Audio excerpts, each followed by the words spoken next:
¿Cómo están, queridos amigos? Este es el programa UPL 360. El día de hoy para presentarles el módulo Introducción al Antiguo Testamento en su lección 6, los profetas posteriores. Para desarrollar el tema está con nosotros el doctor Raúl Saldívar y nuestro querido profesor César Gómez.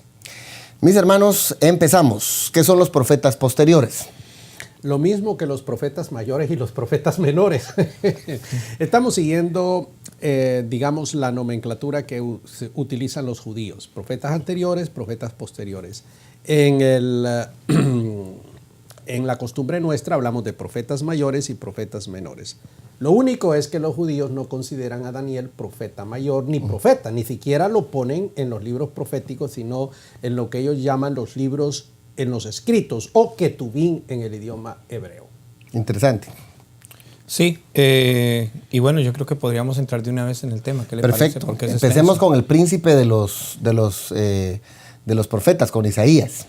¿Qué decir de Isaías? Isaías es un personaje que viene de la realeza. Eso lo tienen que entender algunas personas. Un profeta no era un perico de los palotes. Este hombre, educado en las mejores escuelas del reino de Judá, de sangre azul, es decir, de la realeza, que es educado, preparado para hacer el ministerio que él ejerce. Isaías, que ejerció su ministerio profético en el periodo político de 4 reyes. Dice la tradición que fue asesinado por el rey Manasés. Bueno, y el libro se le atribuye a él, aunque sabemos, César, que ese libro en realidad son 3 libros.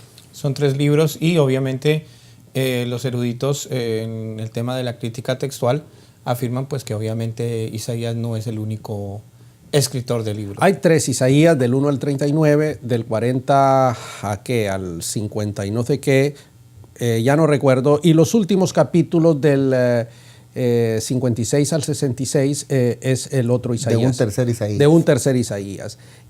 Ahora, la voz de Isaías está allí y seguro que Isaías redactó algunas de las cosas que aparecen ahí, eso es indiscutible.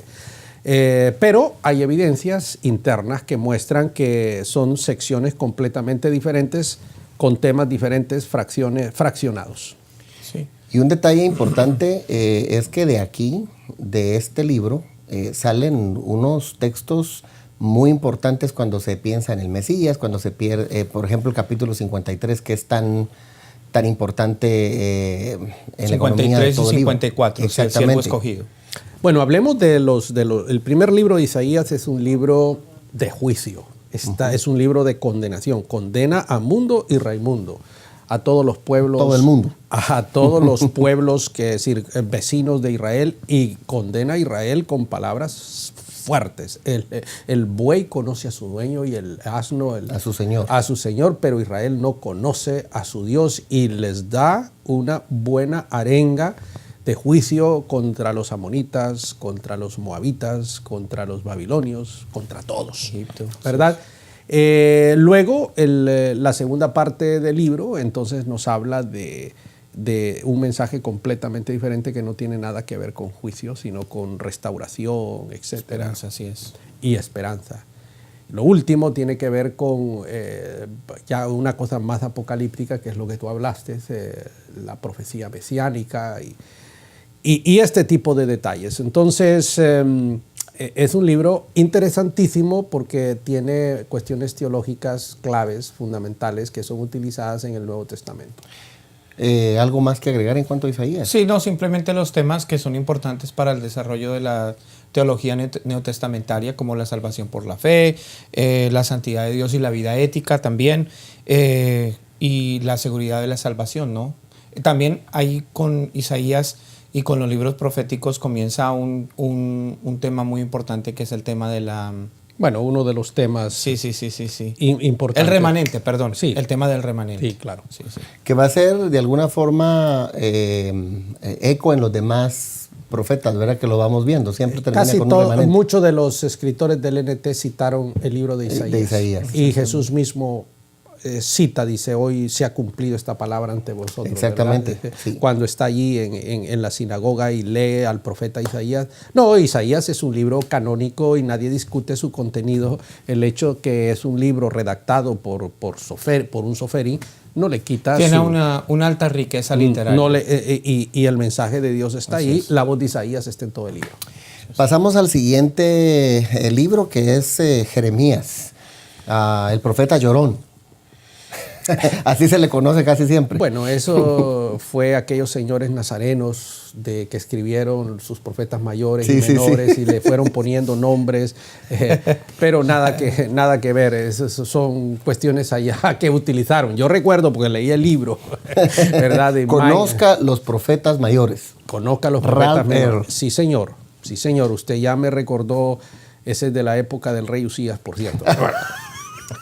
Jeremías es un profeta ya en la parte final del reino de Judá, que su característica principal es que profetiza el cautiverio.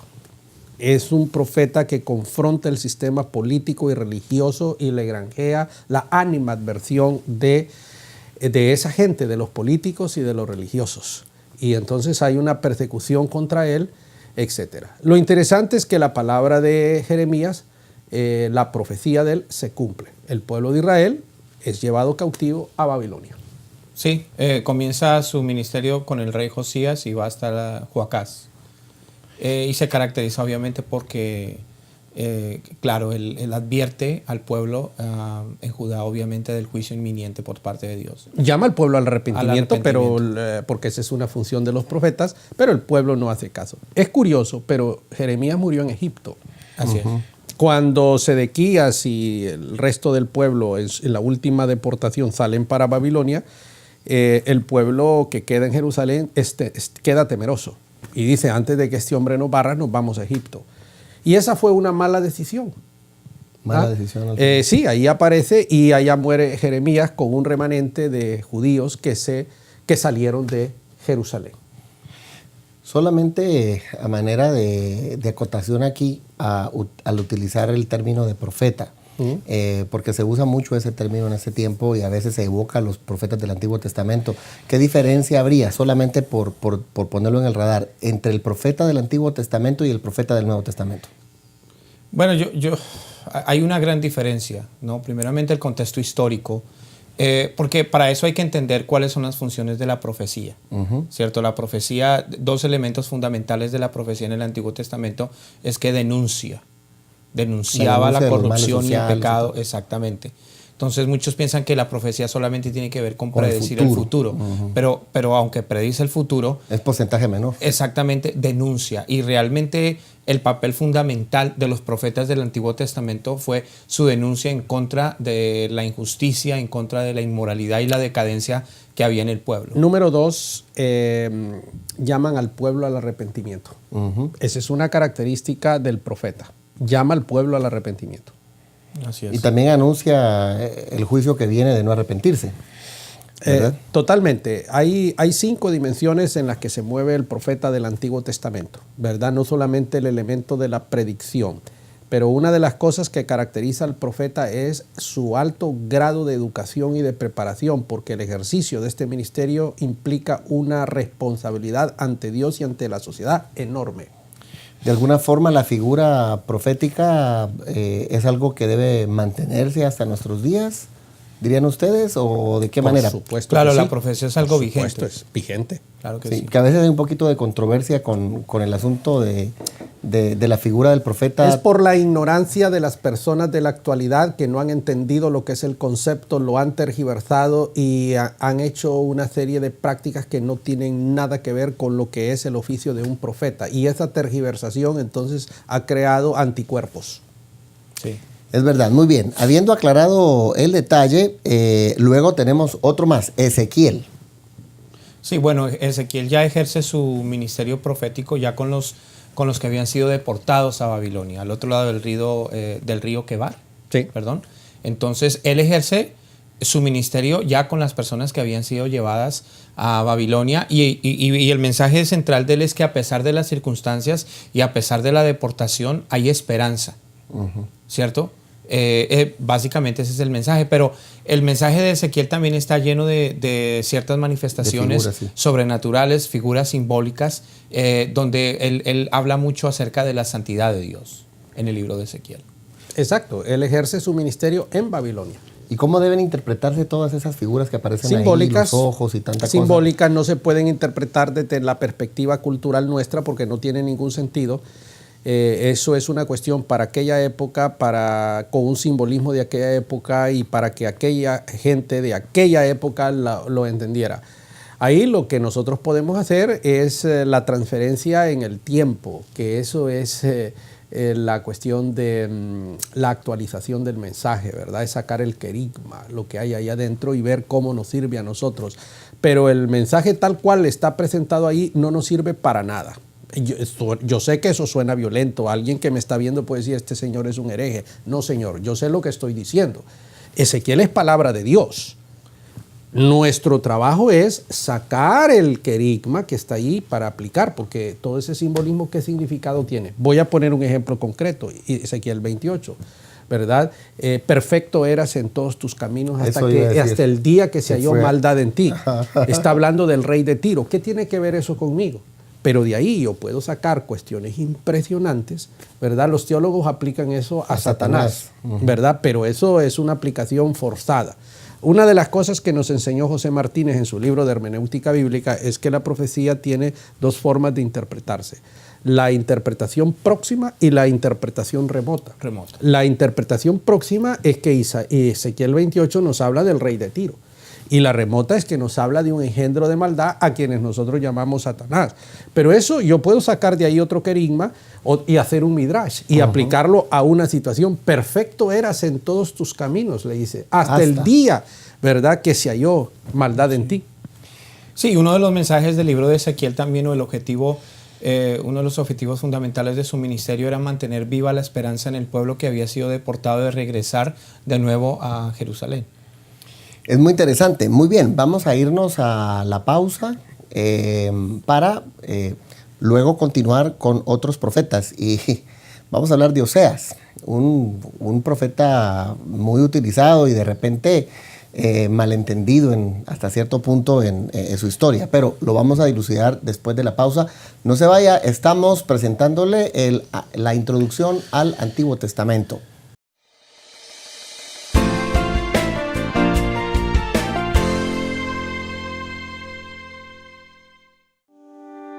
Liderazgo Empresarial es el nuevo diplomado de Universidad para Líderes, diseñado para emprendedores, hombres y mujeres que cambian paradigmas, que miran al futuro, líderes con una nueva mentalidad, con estrategia, que trabajan en equipo.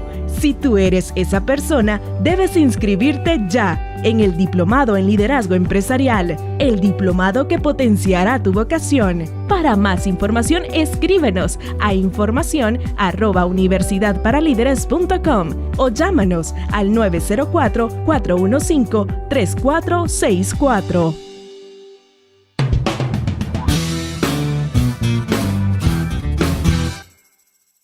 Estamos presentándole la lección 6, llamada Los profetas anteriores, en la introducción al Antiguo Testamento. Y bueno, vamos entonces al siguiente profeta, Oseas. Sí, bueno, Oseas ejerce su ministerio profético durante más o menos los últimos años del reinado de Jeroboam II y más o menos 5 o 6 años próximos antes de que los asirios vinieran y... Es decir, lo ejerce en el Reino del Norte. El Reino del Norte, así es. Y antes de que también el Reino del Norte fuera deportado. ¿Y cómo debemos interpretar esa figura de que Dios le dice que se case con una ramera y que se le va y que la regrese? Bueno, cuando uno analiza, el tema central del libro es la infidelidad del pueblo y la fidelidad de Dios a un pueblo que es infiel. Hay divergencia en cuanto a la interpretación. No. Si primeramente fue una situación real del profeta o simplemente es una cuestión simbólica. Entonces hay divergencia en ambos aspectos, porque de cierta manera contradice ciertos aspectos en relación a la ley y aspectos culturales y religiosos de Israel. Totalmente de acuerdo. El tema en la profecía es que, por ejemplo, en el libro de Jeremías, en el libro de Ezequiel y ahora en Oseas, vemos que está lleno de simbolismos. Así es. Y entonces en Jeremías dice, haz esto, toma esto, si haz tal cosa. Igual lo vamos a ver en Ezequiel y ahora en este caso donde le dice, tienes que estar con esa ramera. Y comete adulterio, tú sigue con esa ramera, vuelve con ella. Y tiene 2 hijos con ella. 2 hijos. Ya, etcétera. Pero claro, el tema central es que de la forma que este hombre está simbolizando, que a pesar del adulterio, que a pesar de la infidelidad, él tiene que amar y tiene que cuidar a esa persona porque al final simboliza al pueblo de Israel que una y otra vez ha sido infiel a Dios y Dios siempre perdona y está con su pueblo. No es de ninguna manera un modelo para una vida matrimonial. No, si la persona le es infiel a la otra, tiene toda la potestad de terminar esa relación porque ha roto el pacto. Así es. Vamos al profeta Joel. Sí, bueno, Joel básicamente habla, una de las frases importantes en el libro de Joel es el día de Jehová.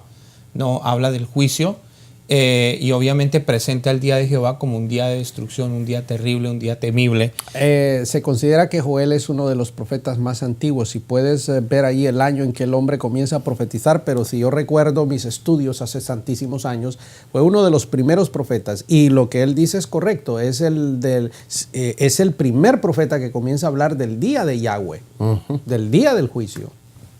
Sí. Sí, no tengo más o menos, pero creo que sí es un... Anterior a Isaías. Anterior a Isaías. Muy lejos. Y bueno, también en este profeta, efectivamente, el primero que menciona el día de Jehová, el de juicio, terrible y temible. Y el derramamiento del Espíritu Santo. Y el derramamiento del Espíritu Santo en los postreros días. Que el derramamiento del Espíritu Santo no es nada más que un acontecimiento, ¿verdad? Porque el Espíritu Santo no se derrama. No tenemos que entender eso bien claramente. Y lo que Pedro está haciendo es un midrash de la profecía de este Señor. Y no debe entenderse como usualmente se dice en la iglesia, ¿verdad? Porque como que el agua se derrama. El Espíritu Santo es Dios, señores, ¿cómo se va a derramar? Entonces hay que entender que es un acto oficial en el calendario divino para iniciar una nueva era. No tiene nada que ver con la literalidad que nosotros vemos las cosas. Así es. Pasamos al siguiente, que es uno de los profetas muy mencionados, ¿verdad? Por lo que mencionaba César anteriormente de la crítica social. Amós. Bueno, Amós es un profeta que dirige su mensaje a Edom. Entonces, Amós está hablando precisamente del castigo de Dios sobre Edom como una nación que había abusado o que le había hecho, que había oprimido a Israel. Hay que decir que los edomitas son descendientes de Saúl. Así es. El hermano de Jacob. Ahora, Amós es el que dice que no es profeta ni hijo de profeta. Tenemos que entender eso, sino que es un campesino recogedor. No, entendamos eso. Porque la gente puede decir que era cualquiera. Que era un perico de los palotes, miserable, campesino, que no sabe leer ni escribir. No. El tipo era propietario de tierras, era un terrateniente que pertenecía a la sociedad importante del pueblo, por lo tanto tenía una educación.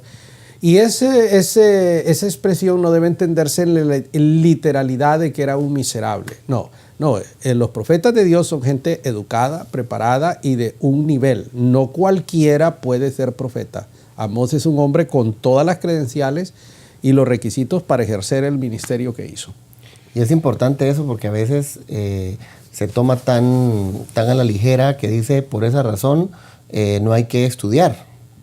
Dios te usa como sea que estés, no importa si no sabes nada. Digámoslo en lenguaje guatemalteco, no cualquier pelado puede ser un profeta.